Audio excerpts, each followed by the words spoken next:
Hey guys, we made it to season 5 of the Us People podcast. I'm your host Savia Rocks, and in this season we aim to empower and embrace creativity through diversity as we dive into the fascinating stories and experiences of a diverse range of individuals, highlighting their unique perspectives and creative endeavors. From artists and entrepreneurs to innovators and activists, we celebrate the power of diversity in driving creativity and fostering positive change. Join us as we engage in thought-provoking conversations like I made myself intentionally homeless in pursuit of my purpose. We're aware that a lot of people want to present and they were in my position, and what's worse, they weren't a white male, which is a joke that's even still a thing. I think my family never ever say you can't do something, so full of support for whatever dream. If I said tomorrow I want to fly to the moon, they'll probably say I wish you all the best, Mel. So guys, I just want to say thank you for supporting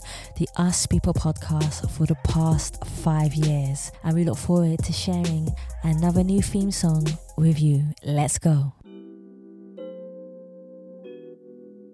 Hi, my name is Bocasher Henry. I'm an author and I am also a mental health helper.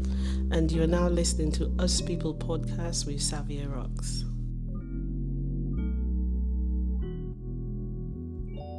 I had to overcome a lot of obstacles just to get. Hey guys, and welcome to another episode of the Us People podcast. I'm your host Savia Rocks, and today I actually have a friend here with me who knows me actually quite well. It's actually scary. So I have Bocasher Henry here with me, who is an author of a beautiful book called Mummies from a Special Magical Island, and I want to thank her so much for taking her time to come on the show. She's laughing already, which is really, really nice. But I'm going to let her go through the book. And it's a special book because it's actually from, she's born in Saint Lucia, or born from Saint Lucia, I should say. And it's actually half of where I'm from. I'm a little bit mixed up, but that's absolutely fine. Bocasher, I want to thank you so much for taking your time to come on the Us People podcast. How are you?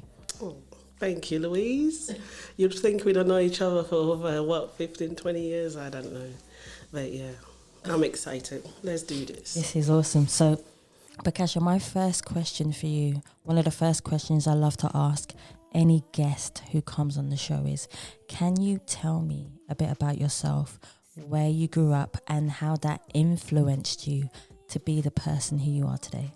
I knew Louise was going to go there. But yeah, I knew it. So, about a little bit about me. So I'm a mum with 3 kids, 3 wonderful kids, 2 girls, 1 boy.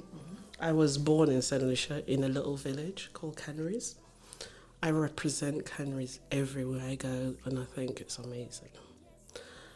So a little bit about me. I came up here when I think about 10, 11, and I think coming to this country, it was just one of those things like from the village to here, it was just mind-blowing in a sense.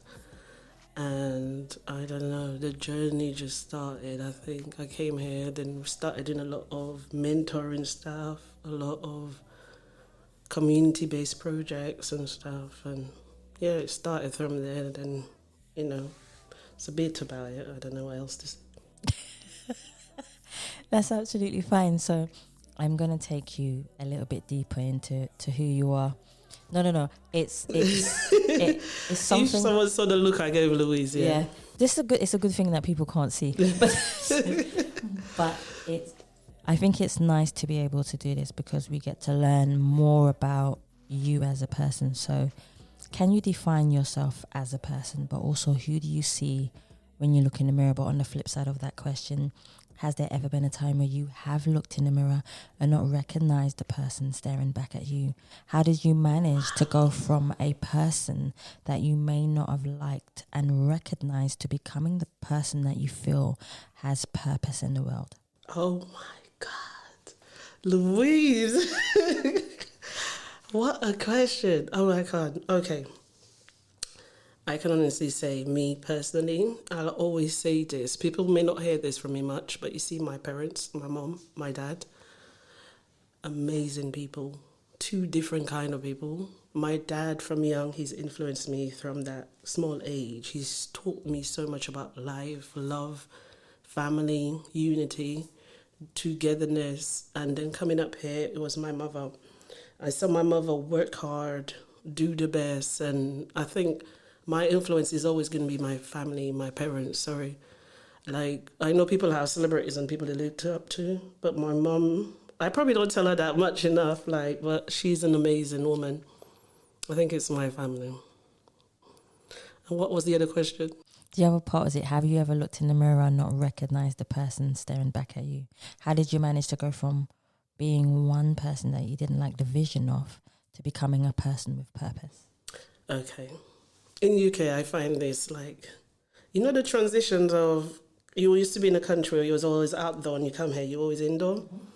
It's like you become so enclosed in this country and you lose yourself, you lose who you are, you lose your personality, you lose your everything about you. And I think the more and more growing up, to be fair, I think you guys, my friends, Louise, I'll always put down as one of those friends. Like, she was an amazing person, but she never used to push. And I used to be like, I wish I was like them, but they don't even know this. But at the same time, they'll probably say they wish they were like me. But I'm like, I wish I can do certain things Louise can't do. And then I was like, look at you guys doing it. And staying home and not doing. And I think one day you just wake up and you're like, no, we can do this. You know, let's get up and let's go and do something. Yeah. I think you started it first, to be fair, because you were like, yeah, I'm going to do music. You remember that? You're like, yeah, I'm going to be in the music thing. And I'll be like, where you going, Louise? I'll just follow. Where you singing? Let me come to it. And I'll be like, yeah, Louise, I'm doing this there. And I think we just, it's like not realizing it, but we push off each other in a sense, but not realizing we did. That's true. Honestly, I'm being so serious. Because when you see friends doing something, it makes you want to do more. And you want to be like, Louise, guess where I am? Louise, guess what I'm doing? And it would be like, Louise would be like, oh, I'm working with a regular company now. I'm like, I want 3 CDs now, Louise, that's all I want. You know, it's like, it was one of those things, it's like, the moving up from this to that, it's like I started doing a lot of community-based work in Paddington in Westminster. And I did a lot of work. We did magazines there. We did quite a few things. And when I started to work and do the different things, I started doing a lot of community-based mental health projects. And then I started doing, it's like I just started to do more with people because you can see people around here especially need help. And it took me back from when I was young, and it's a lot of things. I should say, honestly, the pushing, the waking up is people around me, my everyday people, friends and family. Y'all push me a lot. I love that. I love that. So let's talk about the power of words. You becoming a writer. Why? So there's 2 questions. One of the first question is, when did you find out that words had power? The second question is, when did you decide that you wanted to become an author? Can I honestly say something here? It's going to sound cheesy because Louise is in front of me, but it started with you. Me? You used to always say that. Words, power. You used to start, you remember when you started with your poems? Yeah. So you was always writing no matter what. You used to have books you write in and songs you write. You remember there was one page she had loads of songs. Like, I can't sing to save my life. If I could sing, I would sing for Louise though. But I couldn't sing to save my life. And it's like, I think it was mostly started with you with all your writing. Because I remember I used to always come to your house and I would sit there and then she'd have a new poem. She'd have 20 more. I was like, who has time to do 20 poems in one day? like seriously, who had time to do this, Louise? Like, honestly, I was like, is she not realizing she's doing a lot? And is someone not I was like, she's just doing too much, honestly. I think, yeah, one stage I think I came to see you and you're like, oh, bro, I have over 50 songs. I was like, what? What do you mean you have over 50 songs? When did you get time to do 50 songs? So I was like, okay, I need to start pushing myself. Louise is doing 50. I need to do 10 or something. I was like, if she can do 50, I was like, I remember I was young. I was like, no, we need to do this. We need to do this properly. 50 songs. I was like, no, Kasha, start with 2 or something. Start writing. I think it was because I was always I would seclude myself from the world. Yeah, it's true. And because I secluded myself from the world, it made it astonishingly easy for me to be able to articulate myself through words. And I think, Louise, you do 50 to 20 poems in one day. That's over articulating yourself. No, but I used to be like, is someone not gonna? I say I'm not a producer, I'm not a writer. Like, it's not gonna tell Louise she's doing like amazing stuff like at this stage. and that's the important thing about having people around you, because sometimes you could be doing amazing things, but you don't have No the one right people tells around you. yeah. So you stay in this secluded place Yeah. doing these things, and then you don't have the right people around you until you take me out the house, Bocasher, Yeah, I for remember. instance. Yeah, I had to take her out the house, honestly, because she needed that fresh air and that. You know what it is? Like, she's very, what is it? Autistic kind of person. Because I am not autistic like you guys. Well, you. I could put something together. I can put an event, say this, or tell you guys come on this and that. And I used to be like, oh my God. I don't think you'll know what you'll have, but let's see how it goes over the years. No, I think, like I say, I think it's because if you don't have the right kind of people around you, That's true. you can seclude yourself and think Friends you're not. and family. Yes, both. And family can be even worse at the Yeah, best of that's times. true. And the blessing is we get to choose our friends. That's true. That is an added bonus. So any family that we feel are not treating us in the best mannerism, we got friends. We who do created that. our family. We did, and we had fun. We created our own family. We had a lot of fun. If no fun talking here, please. Thank you. no, this We won't tell them what we did, so just know we had fun. So, Bo, let's get into your book. So I'm going to hand the book over to you. Yeah, And I'm going to say, open it and just, if you want to read a page from it, if you want to tell us the reason why or how it came about, Yeah. I would love for everyone to understand more about your book. Okay, so the book, personally, to be fair, it started 7 years ago. Now, Robin is my youngest, is 7. I wanted to do the book before Robin was born, to be fair, because I was like, because I read a lot to my first 2 kids, Denzel and Jada. And I wanted a book to just tell them about where Mum is from. Literally, that's how the book came around. And we had nothing, not one thing, because, you know, I used to go to book fairs, get them new books, get them some black books to know, certain heritage and things, and there was nothing to literally read for Robin. And I remember 7 years ago, I sent a little message to this publishing team, and I was like, I want to write a book. And that's how it started. Literally, I was like, I think it's time I write this book. And I was like, let me try and do the book before Robin's born. 7 years later, I tell you, the world have a way of doing things to us. 7 years later, I would say after probably, I think coming to some realization about life and people and everything, I thought, Kasha, concentrate on you. Let's just do the book. And because I remember I spoke to one of my good friends, Mandy. She also have a kid's book out. Mandy, I'm not good with surnames, you know me. And I said to Mandy, I have the book, it's going to come out. And then years later, I was like, Kasha, you need to hurry up and just do this book, get it out of the way. And I decided to do the book only a few months ago. I decided to sit down, concentrate. I remember staying every night after work for about 2 weeks just to make sure I take my time and I did the book the way I wanted it. And you know, when they say sacrifice, you have to give up in life. I had to give up going on holidays, stopping this, eating really good, like just to make sure I invest in myself. I think that's one of the things in life that people don't realize. They see the success, but they don't see the struggle. They don't see the late nights. They don't see the tears and the ultimate sacrifices, especially when you have a family. If you're, you know, a single mum doing it by yourself as well, that's another thing that you have on your case as well. So there's so many different elements to who you are as a person, but people only see the reward side. They don't see the underneath, the root. Listen, you have all your to labour. literally give up half of anything you're doing to pursue something in life. And I had to give up going out. I had to give up going places. I had to give up going holidays. I had to give up taking my kids certain places just to know I finished something. To one day the kids can say, you know, this is my mum. Mm-hmm. And that's the most important thing to me, to get my kids to get, well, to be fair, my kids are amazing kids and they love me. But I needed something to say, this is for my kids. So take us through the book. Okay. So the book, as I said, I wanted the book to just be talking about Saint Lucia.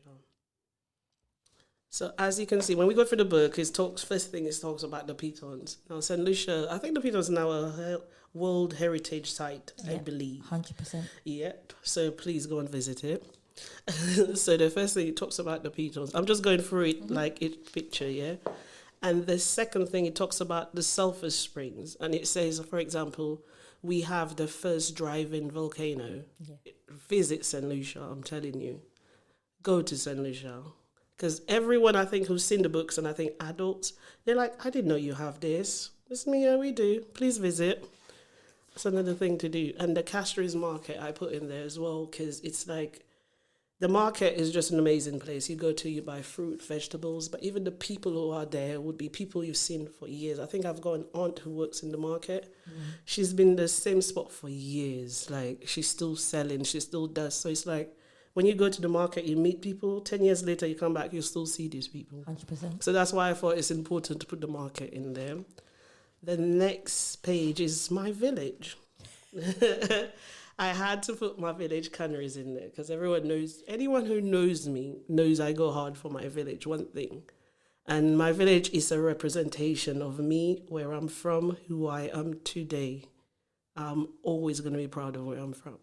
So it's an actual picture of my village. I've made someone, like make it look like more realistic as possible, but my village is in there. The next thing is our cultural celebrations, the Creole culture, which was up not so long ago. I think it's in October. And we have the national wear, which is, my dress. And Creole is my favorite compared to Carnival. Is when favorite holiday, because I just love our culture. Mm-hmm. I like everything about our culture, who we are, where we're from. And that's the thing about it. It's like, as Saint Lucians, we have culture. Not a lot of black people can say certain cultures they have or they don't. I love our culture. I love our food. I love our people. Like, sometimes we just look at each other and we know what we mean. It's our people. It's just a representation of us, and to have something to just say, this is who we are. Now, the next page, before I forget, is Carnival. As everyone knows, so Carnival is another representation of culture. Yep. You understand? It's the expression of culture. I just feel like Carnival, personally, it needs to be more cultural in there, because I think a lot of people now thinking it's just a bikini and swimming costume and you dance on the road. Yeah. It's never been like that for most of us. It's about culture, who you are, where you're from. Freedom to dance, freedom to just walk on the road and do what you want that one day in the year. Yeah. You'll wait for that one day in the year to just express yourself and drink a little bit. Drink responsibly. I know what they're going to say to me. I know what they're going to say to me. So drink responsibly, please, if you are expressing yourself, like some of us do a few times. The next page it says the nature, the rainforest. Because in our rainforests, I know they got zip lining, bird watching, there's so much stuff to do. So it's just giving people that, if you go there, it's a book, but it's actual things you can do in Saint Lucia when you go there. And it's just like, bring your family, bring the kids. It's so much for kids to do. So much as a family you can do in Saint Lucia. Sometimes just bring your family, go on the beach or something. Yeah. Go down the river, and please visit the villages. It's important. Like, just to show them how people are, what people started from, and what a lot of people has become now, actually, to be fair. Because a lot of people from villages are now some really important and big people now. So, yeah. The next page is the waterfalls. Who don't like a waterfall, Louise? Who don't like a waterfall? I think that was the first time when I went into a waterfall in Saint Lucia where I actually didn't feel scared of water. Seriously, like 100% didn't feel scared of water. It felt warm. It felt like it was cleansing my soul. It felt like, and there's this, I don't know, I'm sure Bocasher would know this or know where it is. There's this part of Saint Lucia where you go down and then there's like this hidden waterfall. All of Saint Lucia is hidden waterfalls, to tell you the truth. There's so many. And it's not even far from Mikud. Okay. Right? So it's about 20 minutes away. So there's waterfalls nearly every village, to be fair. Yeah, you go downstairs and it's just you. It's peaceful. It's just you and the waterfall. Oh my and God. That's it. Peaceful. Can I just tell everyone? Because I think last year I went to Saint Lucia a few times, and one of the main things for me in Saint Lucia is just peace. Mm-hmm. Saint Lucia is peace. It's peaceful. When you go there, it's like not only with nature, but with yourself. It's like you find yourself and you find a bit of peace that you don't get nowhere else. I'm being so serious. Like, there's that piece of, so when you go somewhere and you go under the waterfall, it makes you just think. You stop and think, because, up here, we're always busy. Like, Monday to Friday is like, I'm working every day, hours and hours, finish late, and I don't get to stop and just take it in, So when I get to Saint Lucia, the first thing I do, I just stop and I just take it in, just walking around, just enjoying just the little things of life and just the waterfall, the rain. I love rain, the sound of rain over there. The river, the sound of the river when you're just sitting and hearing it. Yeah. Just hearing birds going past. And in the nighttime, seeing stars. We don't see stars up here. No. I think we see dust. We don't see stars. And I tell you, it's these little things of Saint Lucia that make you think, appreciate, and just, when I go back, it's about just appreciating my land, appreciate where I'm from, appreciate who I am today because of my island. See, that's a beautiful thing to love where you're from, but also wanting to invite people to be educated, to understand that when you go to different places, Thailand, St. Lucia, Mexico, Japan, Mexico, Cuba, Dubai, it doesn't matter where you're going. You learn about people's cultures. You learn about what you should do and what you shouldn't do. You learn about how to respect people. Exactly. And I think that's but you also learn about how to be kind as well. And that's one of the things that I also tell people about, which I think is so important. So, Bocasher, if I said to you, if there was one question that you wished people would ask you, but nobody ever really has asked you this question, what question would it be and why? One question. Let me see.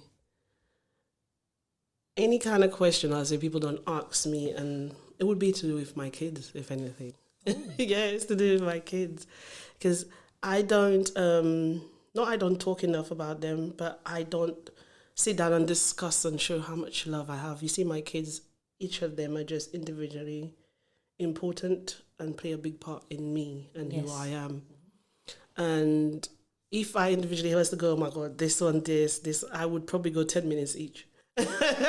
I mean, my kids are so unique in a different way, and so different in their own way, and how they, their character changes over the years, but they become their own person. Yes. And it's like, as a mother, seeing your kids like that, it's crazy. Even like the youngest one, Robin, everyone tries to say Robin's just like you. And I'm like, oh, please. But I can see it. I can see it. I know what they're talking about. I know why. She talks back and everything. I know. But it's to do with my kids. I will not talk much about my kids anywhere I go, to be fair. I mean, just recently, I think this week, a friend of mine called me and he's like, Kasha, I've known you 15 years. I just called to tell you, well done with your book, I like what you're doing. My kids are like 20. I can't buy it, but what do you want me to help you with? And he's like, Kasha, I never knew you had kids. I was like, I know someone for 15 years. They didn't know I have kids. Because I don't talk about my kids in public like that. I think you just keep it. I think you just keep it private. Keep it private. Like even what was important to me, what was so funny, I remember they said to me, the book, do you want to acknowledge or say something? I said, no, I don't want to put no one in the book. Because I always have this thing, I know it's interesting. I always have this thing, like, I don't want to do something, because you never know what you or your kid's going to do 10 years, 20 years. That's true. And I don't want no one to search to see who my kids were and where they are. You know, as much as I'm a mother, I have to protect them. Yes. You understand? Because everyone's like, why didn't you? This mean like, I don't feel I need to. It. My kids, you understand what I'm saying? Because I was like, no, I'm not putting my kids' name in the book. I don't need to put, my kids know who I am and they know I love them. And I did it for them. So I don't need to put in the book to let the world know. The world don't need to know what I know about my kids. My kids know what I know about them. And they were like, Kasha, you sure you don't want to put this? Me, no. Because 10 years later, I don't know who my son will be, how important he may be in life. Yeah. And then someone said, oh, yeah, that's her mother. Yeah, didn't you see the name in the book? And, like, I just don't want to be one of those, like, we don't know where we'll be in years to come. So I don't want no one to say, oh, that's her child, the one that did this, or the one that didn't this, or the one that's somewhere else. Let the kids be kids and grow up to be who they want to be, and that's it. I love that perspective because it's a different perspective, because there are a lot of parents that would actually do the opposite. I know. I think one of my friends did do a book and she put all her family in there. Oh, she acknowledged everybody. I was like, oh, amazing. But they're a close-knit family, so I get it. But I was like, no, I don't want people to search to see who, where, how, when, and I don't put my business out like that, so there's no need. If there was one thing that you could change in the world, what would it be? Suffering. Oh. Suffering, yeah. Because obviously I work with NHS, and suffering is one of those things for me, and I wish people couldn't get sick. I wish there was no sicknesses. To be fair, even right now, I think my family, we're going through this, and in my family, I know we have, we suffer with cancer, and I think I have my aunt, my uncle, a few people has gone through it, and suffering would be my number one, because it's not nice to see people you love suffer. And it's not nice to even, and when I say suffering, it's even mental health. I think a lot of us being close to people who's suffering with mental health, and we cannot help them. It's hard. I'm feeling a little choked, but it's just that, you know, all of us know people who's suffering, and the fact for us to be on the side that we can't help them, it makes it harder for us. It makes you feel like you're slightly unworthy. Exactly. Or it's not necessarily unworthy, but you feel you don't feel sufficient to them. You don't feel like you're worth. Exactly. Like you're doing your potential or your worth. You don't even know where to go, what to look at. You don't even know, like, even trying to do your best is sometimes not even good enough because you don't know how to do it. That's true. And I remember, like, when I was, my last place I was working for NHS, and I started studying to be a counsellor because of the people that was coming all the time, and I said I need to know how to talk to people. I just need to know how to talk to people. I remember just saying I need to understand this, and people used to always just come in with so many problems, and you just don't know how to help people sometimes. Sometimes people just need you to listen, and I had to understand that as well, not only from people I was working with, but family. I've got family who are suffering and who's taking it hard. And it's not, I mean, I'm the family member you probably call lost, let's be honest. Because, you know, when I say it like that, I mean, like, I'm here, like, let's sort it out, let's do this. Like, sometimes that's not what you need. But at the same time, you need that person for certain people, depending on the problem. I know what you was about to say. No, but you understand what I'm saying to you? It depends on the problem, Louise. Because if I'm coming out my house, we fixing it. You understand? Yeah, but you're the same if as I'm me. leaving my house and I'm leaving my kids, we fixing the problem. And let's fix it. But not everyone can be fixed there and then. And that's the problem. No, that is true. Some people need time. Some people need that care. Extra care. Yeah. And I think, as you know, as Caribbean people, we don't, we know there's the extra care, but we we tend to let's fix it now. We're not Bob the Builder, but you know what we mean. Like, let's fix it. Like, you need food, let me get food. You need drink, let me get the drink. It's like, sometimes people can't be fixed straight away. We need to understand that. It's so true. I'll tell you, as Caribbean people, we just know, fix it.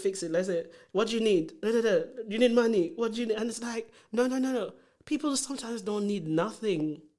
Yeah. They just need to know you're there. And Sometimes that's they it. just need you to sit next to them and be silent. Exactly. Yeah. Which Caribbean mother, can do that, Louise? Sit next to you silent. Listen. But that's the problem right there. That's a whole nother podcast. Like, imagine that. If you need someone to be silent, don't call me, I'm telling you now. I'll be loud no matter what. And I understand some people need that. I know who to call. But, yeah, we need to fix each other. But we all need to learn to understand each other in life. And I think that's the important thing. What is the best advice you've ever received from somebody, and how has it helped you in your life? The best advice I've ever received from somebody, I'll say from people personally. People. Now, a lot of my family, I've got a few aunts that I love personally. I've got one aunt, I call her Auntie Shirley, but she's my cousin, yeah, because, you have to have respect for the elders. She's older. So, my Auntie Shirley, she always speaks to me. She always tells me, Bo, do what you can. Like, she always encourages me. No matter what I do, I'll just call her. She goes, Bo, do what you have to do. And I just love that. There's two aunts, my Auntie Shirley and my Auntie Ati. I'll call them and they'll just tell me, Bo. Like, it's not like I call them to tell me you're wrong or anything, but they will encourage me no matter what I do or tell them. And I think that's important. And I've learned the importance of them in my life, because I feel if I didn't have them, I probably would have made a few stupid mistakes as well.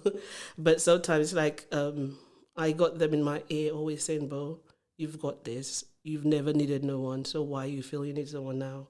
Bo, you don't need to. Like, I just always hear them in my ears. Always do. Always do.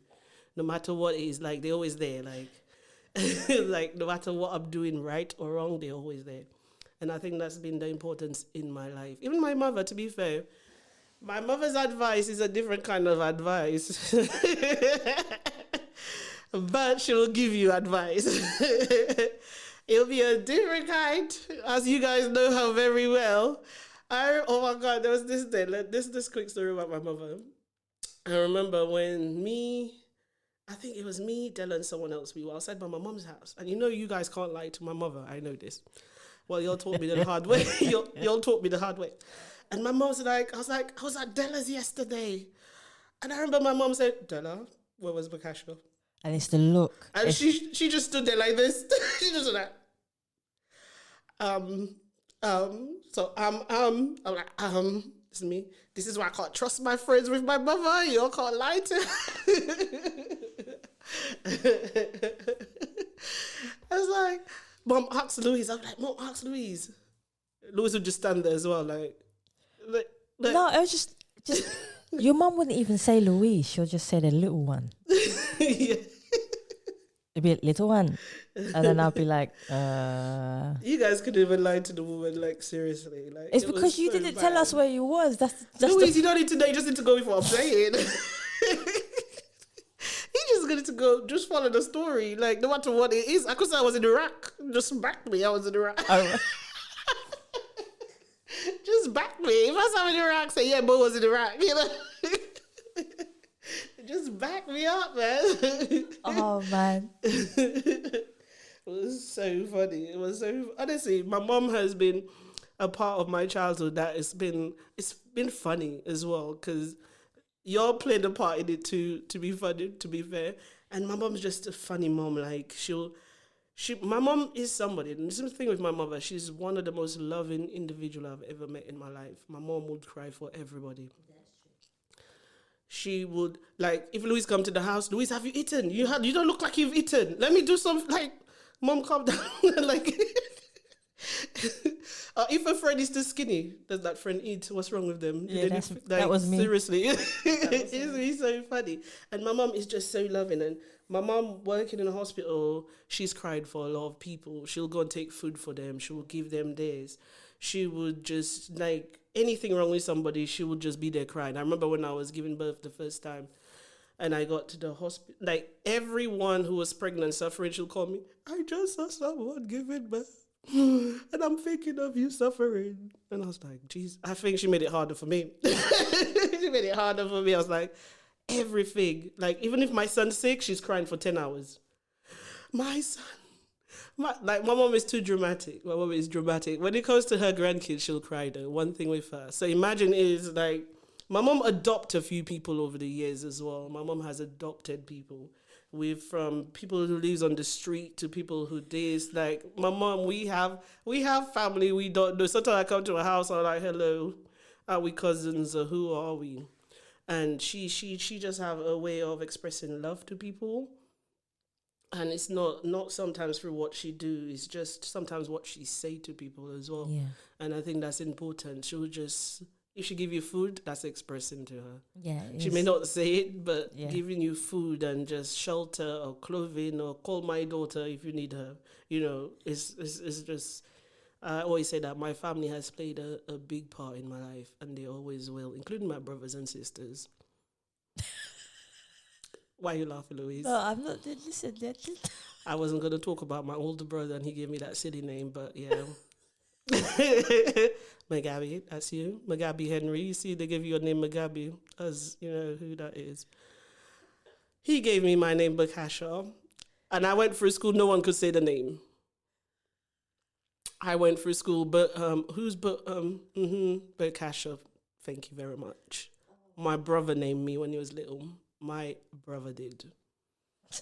No comment on that. Oh man. Don't worry, I know the story, guys. If you could choose one quote that represents you as a person, what quote would you choose, and why would you choose that particular quote? Oh my God, I had a quote recently. I wish you had told me this because I would bring it up because I don't remember the whole, when you try to think of a quote, you need to say it properly. Oh my gosh. Let me see if I remember. You can look on your phone. Oh my God. Yeah. No, let's do this. I have a few. Let's get ready for this, people. I'm ready. We got time. Yeah, I've got a few quotes that always takes me back and remind me of certain things. When you're trying this and your phone literally stopped working one day, but it's working now. Let's do this. Because I think I'm one of those people that I put a lot of quotes on my phone. I save a lot of quotes because it comes in handy one day. One day you may see something or do something. This is a simple one, yeah. Literally, this one is called A Letter to Myself, but it's just a quote. Okay. It says, Dear me, my eyes is going to. Dear me, love yourself a little bit more than yesterday. Make yourself a priority. Chase your goals. Be grateful for things you have. Be proud of you. You are a sparkling star. You are your own rainbow, and celebrate yourself as always. And this is just one of the quotes, yeah. And it's just telling me to love me, and that's it. Celebrate you. I think if more people love themselves, I think there would be a lot more happiness in the world. Thank you. And I think the thing is, the most important thing about this quote especially is like, we sometimes forget to love ourselves. Oh, 100%. And we need to stop and say, celebrate I think I came to you when I came last week, and I was like, Louise, we haven't celebrated the things you've done. Louise, we haven't, let's celebrate the little things. Yeah. We got something today. Let's call me, Kasha. I'll bring the drink, but you already have the drink, but you know what I mean. It's because I don't drink, and everyone brings me drink. I'll bring the drink. Don't worry. I'll drink your drink. But it's like, you need to celebrate the little things. I think, you got an award, we celebrate. You finished a poem, we celebrate. You and your partner accomplished something, we celebrate, no matter what it is and how small it is. And I used to always do that with my kids from when they were younger, Denzel and Jada. We celebrated everything. I think there was one point they were like, Mom, we're not going out this week. I was like, okay. So what am I supposed to do if they're not going? What do you mean not going? I used to take them every museum, everywhere, see things. Actually. No, honestly, it's things are there to be seen, let's see it. Places are there to go to it. Don't be saying you're bored or there's nothing to do. There's so much to do. But it takes so much inner strength to just go outside every day, and that's the thing. Yeah. and not everyone can do it. And just when you get that time, take the time and just go. Go outside, look at the world, like go for a walk. London has so many museums. It's true. I like the Science Museum. My kids went there a few times. I love science. A few times. We went there a few times. I think Robin's going next week with school, but listen, there's so much to see in London. Like, it's such a multicultural place. Like, one minute we have the Indians celebrating something, then you have the Mexicans celebrating, then you have, you know, some other culture there and here. And, like, only in London you can see so much culture, so much things in all one place. True. And it's amazing. Honestly, go out, enjoy, see things, man. So me and Bocasher used to do this thing where I've recently got a new apartment, and me and Bocasher were exchanging new music with each other. Oh, yeah. Do you remember? Yeah. Right. So we always do this, and we've always done this, especially, it doesn't matter what we're going through, we always find music and we always share it with each other. So my question is this. If there was one song that was the soundtrack of your life, what song would you choose, and why would you choose that particular song? Jesus Christ. Okay. One song. I can't choose one song, Louise, you know me. I can't choose one song. It depends on my mood. It might be a reggae track, depends on the mood. It might be, to be fair, R&B music is life for me, although I'm a soca head. But R&B music, old school R&B music as well. You need to take us back to literally hearing the sounds and the beats and the singers where they used to reach a kind of pitch that you would never hear. Things we don't hear anymore, to be honest. True. And these old school songs are just, oh my God. I think it could be from Jill Scott to poetry. It could, Louise, they can't do that, man. You can't do that. I do it because... You can't. No, I can't do. put this before this. Even in the Irie, you can't do this to me. I do this because... The reason why I asked this question is because it lets me know so much about an individual's music sense, their power of words within the song, and also melody, and also composition of what song they decide to choose. Yeah. So it makes it hard. Yeah, I know, right? I tell you, I don't like to think. I was coming here today and I was saying to Louise, because I think they're saying, yeah, we got cats, certain plants kill cats. And I came here, I had to Google everything. I was like, Kasha, so what kind of plants don't kill cats? I was like, okay, so now these people got me Googling and everything. And I'm like, what do I bring these people for housewarming? I was like, this is Louise's fault. Next time she shouldn't go nowhere. Because you're making me work hard at this. This is like the question you've just asked me, Louise. I can't give you one answer because it's too many. Through the years, and I think obviously growing up and what songs you go to when you just home or when you just think or when you get a heartbreak or it's just this. It's always been the same list for me. So that's why I say it's not one. You will get the Jill Scott, you'll get In the Irie, you'll get like the Florentry, there's a list, and you can never pay one. A few people had a good album where you can play the whole album. That's true. A few people, not many. And you need a few different, sometimes you need to hear a male's voice, then a female's voice, then it's just, you need a blend. I'm not one. When it comes to a song, I can't choose one. I'm sorry, I can't choose one. I need everything. Some of us are greedy. I need everything. Okay, so here's one that I love to ask my guests when they come on the show. Okay. If I put you on a beautiful desert island for 24 hours... I would not survive. You would survive. You would survive. Out of all the people I know, you would survive. Yeah. And I said to you, you're allowed to bring one president, one activist, and one musician. Who would you choose to have a conversation with for 24 hours on that island? Wow. President. Nope, I do not want Trump. Notice how I didn't say prime minister. I know, right? To be fair, I won't be would be interesting to have a conversation with certain presidents to see their perspective. Because it's like, to be fair, Trump is somebody we all just hate for knowing what the media has told us and what I've seen. I can't go past that. And probably speak to them just to see exactly if really what they're saying is what they're saying. You know? Like, are you sure? Are you really like this? It's like getting it from their mouth would be interesting to know where you're going with it. With no because cameras. Don't forget, most presidents, any kind of thing is what the media tells us that I go by. I can't go by something. Well, to be fair, he also what comes out his mouth. But having a conversation, you get a better perspective of someone. And knowing where they're from. Yeah, probably, to be fair, I'd like to have a conversation with Trump just to see what he's saying. And if he's for real, or do I slap him? What we doing? Yeah, we're in the desert. He have no choice. There's no guards in it. We're doing this. So we got president. Let's do musician or activist. Musicians. Do you know what I find interesting? Recently, I think I have a friend named Michelle. She's also a songwriter.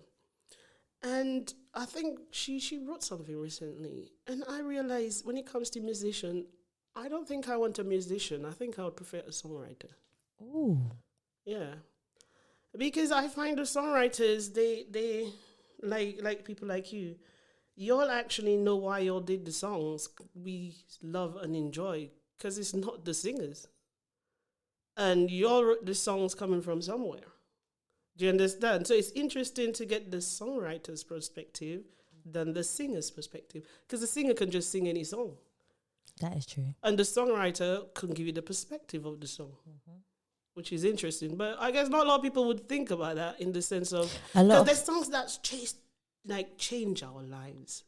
And sometimes you don't realize the songwriters who actually wrote them. Exactly. I like a lot of the songs. I would prefer to have a songwriter with me to talk about music than a singer. I like that. Honestly, because I just think their perspective on music would be so different and so hot, kind of warm. We are a lot more sensitive. Exactly. And there are people who say they're songwriters and they're not songwriters. As we know. There's a massive difference. But there are songwriters who are real songwriters, and it's very hard to define it quickly. Not someone that put one line 25 times and call them and then gets 50% of your royalties. Yeah, that's a whole nother podcast. But it's like music we love and we grew up with. The song, everybody honestly look out for the songwriters, because some of those songwriters still doing amazing music. Yeah, and we just don't know it's their music. But that's the one reason why. You remember you spoke about defending your kids and making sure they're protected. Yeah, I don't want necessarily people to know who I am. Like, people don't even know I'm Louise. So you know me as Louise.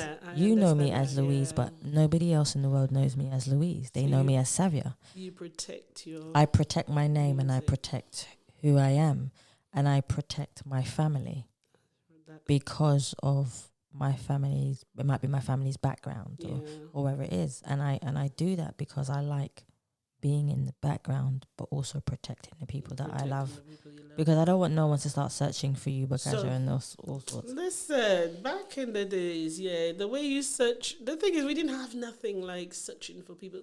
Like, even when I sat down, I said to Louise, like, there's a lot of things I've done before. Like, I got awards for, we used to get the Princess Trust involved. We used to get money for, we used to do so much in the community. And I wish I did put these things in books and stuff so people could see what we've done. And to be fair, back then it was just, you did it because you loved it. Yeah. You didn't do it for likes. You didn't do it for Instagram. You did it for just to tell people you've done it. And then right now, society to me is a lot of that. You do things just to say, and just to talk about it somewhere, just to say you did. So I'm happy in a sense we don't have something, but we have it in us. Yeah. You understand? I did think because I love to do community-based projects and community work. I enjoyed working with the elderly people. I enjoy going around and working on projects. Like, it was just fun. But now, like, I can't go somewhere without someone filming. It's annoying. Like, anywhere I go, there's someone filming for big spotlight. I think social media shows a lot of insecurity. If listen, before there was social media, people were still becoming successful. They were still becoming famous. They were still becoming rich. All these things were still happening. But now something had to be put into place. And don't get me wrong, social media does have its good parts, Yes, where people are becoming more educated on things. But the bad part about social media is there's a lot of bullshit and rubbish that are being putting out. And you believe things that are not true because of what they're putting out there exactly, as well. because there's no filter on it for it to say this is wrong. So you're there listening to everything. One of my biggest hates, and I'll always say, it's like, I've always been doing charity work. I used to be in the Canaries UK Association in UK. So I still do work with them, to be fair. They're an amazing set of people. And I remember we had a few things. I had one of my friends, I remember Desiree, we were doing something because they had a big flooding or something had happened. And we were always doing stuff for our country before people used to film it and put it out there and this and different things. And it didn't bother us not to say we there or we did it. And like now social media, someone will do something so small and they'll be like, oh yeah, she did this. And I'm like, but it's okay, people have been doing it for ages. It's not about what this one, like, it makes it look like people are not doing things. But where is the thin line between I have to put all my achievements out in the world to show everyone what I'm doing and someone doing their achievements? And this is the fickle thing, I think. So, well, you could be doing a million things for people. Yeah. You could be saving people's lives. You could be helping people with their mental health. Yeah. You could be helping autistic children. You could be doing so many different things, but you don't publicly take pictures of it, right? So now no one's paying attention of you, but you do a lot more work than a person who then takes pictures of themselves with famous people. Don't know the famous people, just taking pictures of the famous people with the famous people, but they're getting 1 million likes. And they're getting paid for it. Right. Come on. Listen, I'm not hating on nobody who make money anyhow they make money, but I just think if it comes to charity work, you need to do it. You don't need to publicize charity. It's that simple. Charity should not be publicized. You don't need to put a picture to who you give something. You don't need to publicize helping. You don't need to publicize giving. If they choose to probably name something after you, that's fine for what you've done. But nothing charity should be publicized. It's just about help and caring. And there's some of us who do this because we care and we help. We've never done it to be publicly say, oh, I did this. Oh my God, just be kind. Like, just don't embarrass people just for likes. Don't embarrass people just to show you doing something, just to show, oh, I give that once. Like, that's not what it is. It's never been like this. And just leave charity work out of anything social media, I feel personally. That's just my view on it. Don't mean you will stop it, but that's just my view. When it comes to charity work, leave it away from social media compared to what you're doing. I mean, carry on making your money because you're not making money. Some of you are millionaires out there from doing, just walking around doing dance. I can't do them dance things. I've been trying to say I want to do a podcast. Like, I can't even wake up to do it. So those who have the time and energy to do these things, oh well. Like, even Louise, like, she got the time. I ain't got the time. I'm tired. I've only got a few more for you, but one of the ones that I really do like asking is, when was the last time that you felt totally at peace with yourself? Saint Lucia. I thought you might say that. Saint Lucia. I always feel at peace when I'm home. And when I'm here, it's my kids. Mm-hmm. Sometimes I'll be like, oh my gosh, I need to run away from them. But after 2 minutes, I'm like, where's my kids? I feel at peace with my kids when I see them smile, when I see them playing together. When I'll be like, oh my God, I met these human beings, they're playing together. They actually, they're not killing each other, they're all right. And that makes me feel, okay, Kasha, you're doing well, you've done well, well done. I don't need someone to tell me that, but I tell myself that, well done. You raised 3 amazing kids, and that's it. And my second piece is Saint Lucia. From the time I land, I literally just sit somewhere and start drinking. There's something about when the plane door opens. When the heat slaps you. And you're like, when the heat slaps you. No, but it's like you're home. I kid you not, I think I spoke to 2 other people about this. When they go Saint Lucia, it's just the peace they get. It's like you're running away from like a city here just to go and just relax. Honestly. And I remember sometimes I just sit by Sufre and just like looking over the pitons, over the water, and you just sit there and you just think, all you can say is just thanks God. I remember I was sitting on the edge of a hill, a high one, with the cows and the goats. This girl went years ago. Yeah, it was years ago. I haven't been in such a long time. But I remember sitting down and I could see my parents on the other side. Okay. And then I was sitting there, but I was with the animals naturally because I love animals, and they were on the other side. But I never felt so at peace. Yeah. And it was so, even though the goats were talking to me in their language, And they're making their noise. I'm telling you, like, but it still felt peaceful. It's honestly, I'm telling everybody, try it, go to it. Go to Saint Lucia, people, please. I'm telling you. It's not only about the peace you feel, it's just the peace within that's important. And if you don't feel that peace, probably it's you, to be fair. But no, but probably you're overthinking a lot and you just can't feel still because you're doing so much. But everyone sometimes just run away from work. Sometimes it's your surroundings. Stay away from your surroundings. Just change your whole attitude and go somewhere else and feel peace. Just feel the water falling on you. Just feel the breeze touching the back of your neck when you're walking. Like just hearing the birds. Just, I'm telling you, go in the water. I remember, oh my gosh, my friend Lisa, I took her with me in Saint Lucia last year for the first time. And the first time she was in the river. She was scared. Because she was like, Kasha, the fishes are there.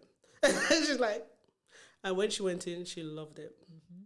I'm telling you, just, where would you get to be in a river just relaxing? Just hearing the sounds and just chilling and just feeling, like, I'm telling you, peace is what we all aim for in life. And this is the funniest thing because those in Saint Lucia probably want to travel and come here, and we want to travel to go back there. Because they don't know. They don't know what it's like, and you don't know what you got until it's gone, as they say. Let's swap lives. Yeah. Come and do mine, you do mine. I do yours. It's good, but Maybe we should do a TV show. and then swap lives with a Caribbean parent. Yeah, oh, See, when I say parent, how you change? Imagine that. Swap life with a Caribbean person. No, but they should, like just to see the difference, because I feel when you're over there, you want to do something to leave the island, to try new things, to leave and see things. And it is only normal to be like that, to be fair. But when you come and you then sometimes realize the peace and everything you wanted was always home. Yep. And when you go back, you just appreciate it more. You just enjoy it more. You just feel like it's always been there, but you just didn't see it. And that's what I think we're all aiming for right now is peace. If I said to you, legacy is something that can be defined in so many different interpretations. But if I said to you, what would you like your legacy to be if and only when you decide to retreat to that peaceful state? What would you like your legacy to be in the world? Wow. Okay, Louise. This girl making me think hard.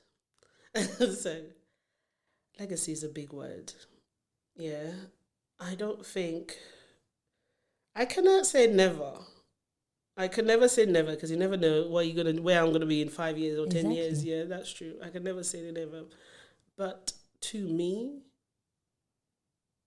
my legacy to me is for my kids to say they had an amazing mom who did things that they're proud of. And it's that simple for me. And my legacy is just so my kids can just say, this was my mom. And she did what she wanted to do. And I made them proud. I think that's my legacy to me.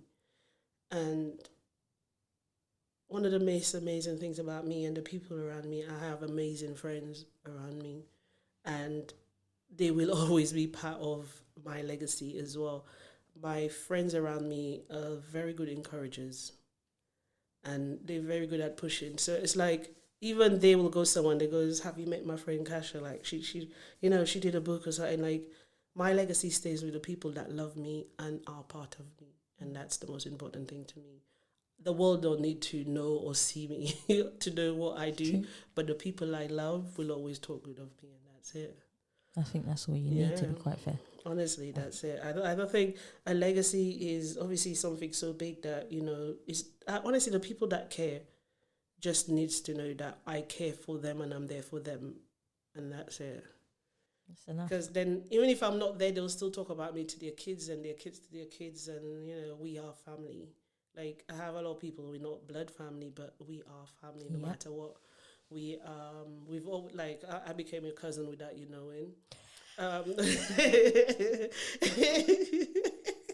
Like, from the day I met you, I was like, yep, that's my cousin. She's from Saint Lucia. We must be related. That's it. So you true. had no choice. And over the years, there's people that's come into your life and stayed in your life and made your life worth meaning, like, worth living, worth seeing, worth understanding, and just worth loving. And that's it. That's enough. So my final question before I say thank you for coming on the show is, I would love for everyone to be able to find you, to buy your book. I know that you sent me links of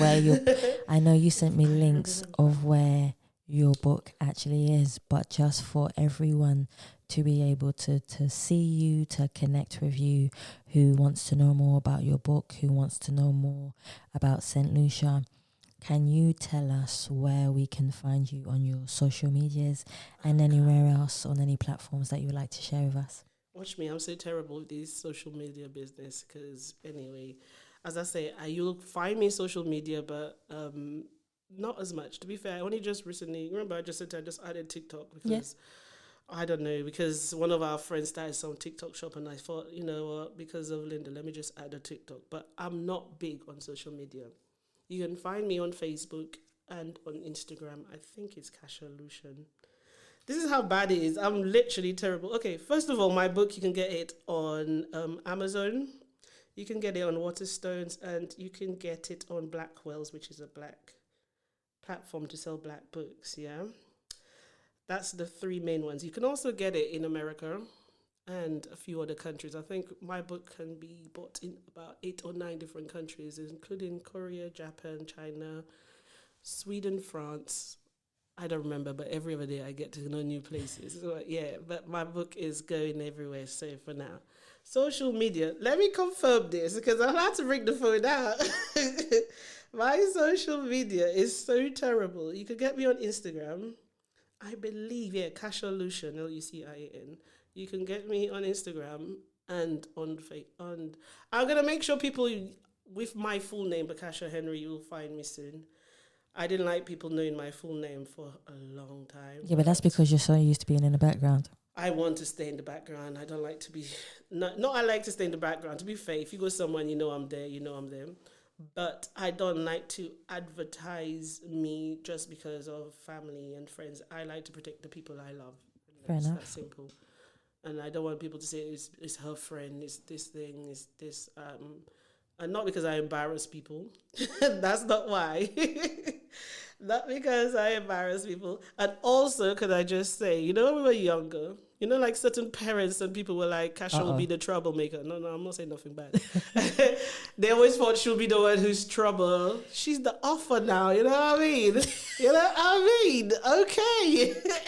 She's not the one that got Louise drunk the last time or anything.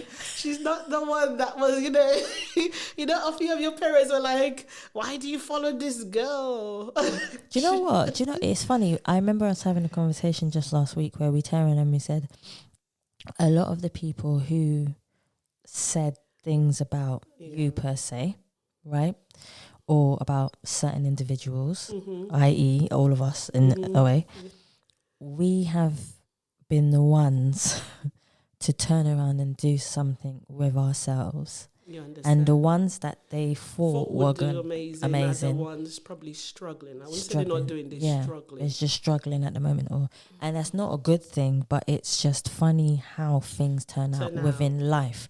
Yes. And that's why I always say to people, no matter where you are today, it doesn't predict your tomorrow. 100%. And I always say that to people. So, Bocasher, this is where I say thank you so much for taking your time to come on the Ask People podcast, for sharing an hour with me and telling your story in your way, for sharing your book with me also, and showing people how they can be educated about your beautiful island and half of my beautiful island, I should say. Please, Saint Lucia, please. Please do. And please remember, guys, to support Bocasher. Buy her book, educate your children, take your children on holiday. If you haven't been to Saint Lucia, I advise you to go to Saint Lucia, because even with me, there are places that I haven't been in within Saint Lucia. Still. I'm still a tourist. It's really bad. Yeah, no, honestly. But it's definitely something. And Bocasher, this is where I say again, thank you so much for your time, for articulating yourself in your way, not filtering anything, being your bubbly self, and just wanting to share your story authentically. Thank you, Lou. Thank you, everyone. Thank you. It's been an hour. It's been an hour.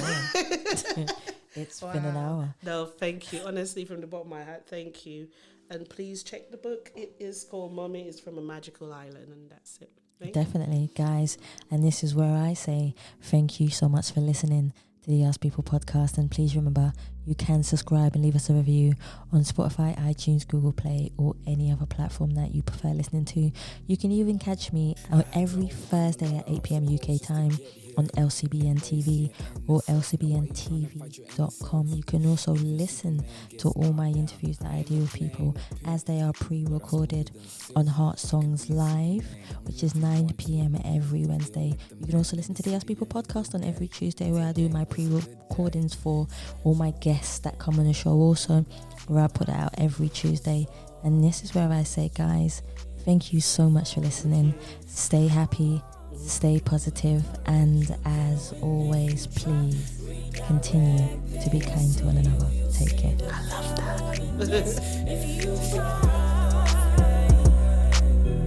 I fly like I'm Superman.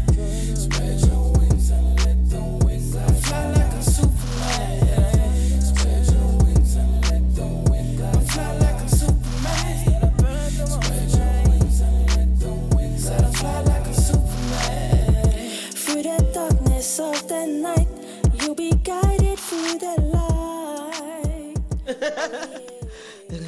I love the end, the way you end it every time. It's amazing. No, seriously, keep that. Don't change that. Please tune in to what's it called? You see, Us People Podcast. Please, I like it. Us People Podcast. One more time, Us People Podcast. You see, I can't even speak now. Full of courage, you can win if you try. Redirect the yes to you, you'll see the power in yes if you try. I fly like I'm Superman. Spread your wings and let the wind glide. I fly like I'm Superman. Spread your wings and let the wind glide. I fly like I'm Superman. Spread your wings and let the wind glide. I fly like I'm Superman. Spread your wings and let the wind glide you high. We're just soaring through this journey, leaving fear far behind. Our hearts are full of courage, you can win if you try. Redirect the yes to